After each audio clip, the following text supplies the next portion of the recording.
Obesity has become an epidemic. Nearly 2/3 of American adults are overweight or obese. 55% do not get enough physical activity. 26% are completely inactive. Only 25% eat the recommended amounts of fruits and vegetables. Over the last 20 years, here's what has happened with our food consumption. Hamburgers are 23% larger. Soft drinks have increased in size by 52%. Snack portions have grown by 60%. Standard dinner plate sizes have increased by 2 inches. As food portions and plates have grown, so have our waistlines. The yearly medical costs of obesity are estimated at over $147 billion. This figure has ballooned by more than 80% over a 5-year period. 75% of healthcare costs stem from preventable chronic conditions. Overweight and obese men have significantly more medical expenses per year than those at a healthy weight. This figure is even larger for women.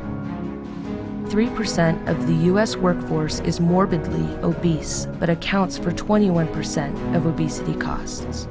Employers may try cost-sharing, managed care plans, or cash-based rebates, but these methods merely shift costs. Only workplace wellness programs can get employees healthy in the first place. It's time to lift the weight that is bringing down your bottom line. Now is the time to invest in wellness.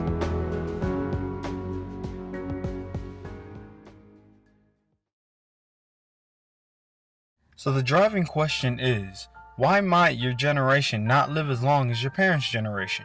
The answer to this question is easy, but there are many different arguments one could use. Our parents' generation was a lot more active than we are today. For instance, they were less dependent on technology and they actually got out of the house and walked to their destination, or they may even have cooked or grew their own foods. Our generation today is more reliant on fast food, which is also unhealthy food, which brings us to our main problem, obesity. First, let's be clear on what obesity is. Obesity is defined as a medical condition in which excess body fat has accumulated to the extent that it may have an adverse effect on health, leading to reduced life expectancy and/or increased health problems. Obesity is becoming a global issue, but we must first focus on the U.S., which happens to be the fattest country in the world.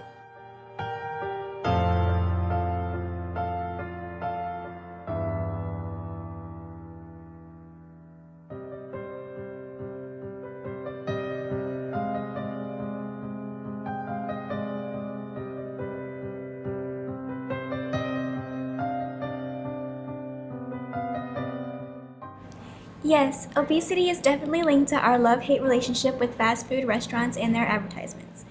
And it's even more dangerous for our children. Childhood obesity has more than doubled in children and tripled in adolescents in the past 30 years.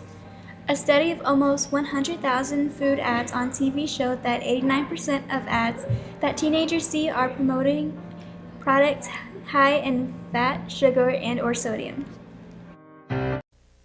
Our quest to bring you the newest fruit roll-ups continues. First, we tried rubber rolls, but that was too off the wall.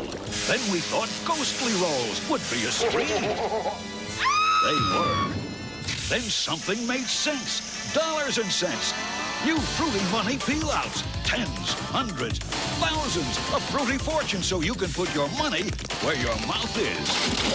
Fruity Money Peel-Outs. What fun fruit roll-ups will we roll out with next? The problem is we don't know that these foods ads can really affect how we think, but they can. And we either don't know it or we know it and don't care.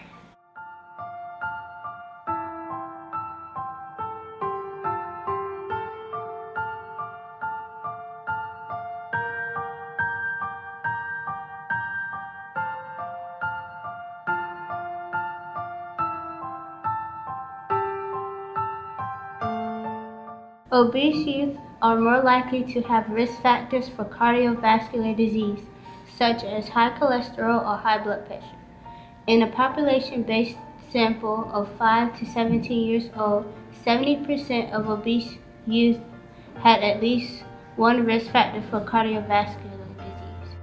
Children and adolescents who are obese are at greater risk for bone and joint problems, sleep apnea, and social and psychological problems such as stigmatization and poor self-esteem.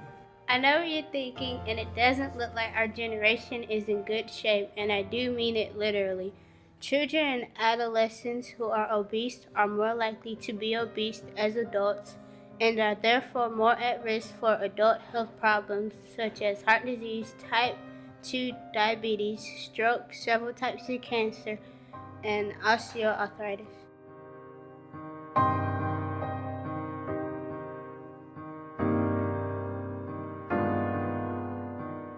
So our first solution to the obesity epidemic is to educate the public. Obesity is a serious problem, so what good does it do if the community isn't well informed on the subject? Before you can make any steps toward a solution, the people who are affected by the problem should be aware and have background knowledge on how serious obesity is. In order to do this, organizations and programs will be formed that goes throughout different communities and help get them involved. Parents need to be aware of what their children are eating and how to make sure that they are getting the proper food intake that they need while eating healthy. An effective way to do this is to target the children. Many children who are interested in fun things in the community want to bring their parents along with them. If there are obesity education vans or buses that come through the community and have fun activities for the children to participate in, such as a simulation that shows what unhealthy eating can lead to, so this kills two birds with one stone. The parents will be informed and may use this information to make better decisions for their children. Education is the key to a brighter, healthy future. Our second solution is to get the community active. We know from lots of research that obesity is linked to low-income families and poor communities. Throughout these communities, there are parents and families that can't afford healthy living or buying healthy foods. If there's no way to fix the income of a family, maybe there are ways to keep people healthy without the use of money, but with physical exercise. If playgrounds can be built in these communities, then the children may be more active instead of lying around, which will help them stay healthy. If there is no physical activity, then obesity will just get worse. Parks, bikes, and trails can help get people moving. Also, monthly races by bike or just walking with parents and guardians can help inspire kids, all while bonding with their family. The third and final solution is to get government involved. We all know that food advertisements are definitely not going to help the obesity epidemic. If the government can regulate what companies were allowed to advertise on TV, then this could significantly lessen the number of obese people in America, especially children. It has been shown that teens and adolescents spend most of their day watching television, and throughout the course of watching TV, we see substantial amounts of food commercials which heighten our desire for junk food. Food companies do not care about our health, so why should we waste our time with their unhealthy foods? If we can regulate what kinds of foods that companies advertise, we can help our generation immensely because we are deeply involved in technology. It is no question that our generation today deals with a lot of problems that contribute to obesity, but if these three simple solutions can be implemented, then maybe we can be able to rival our parents in the length of our lives.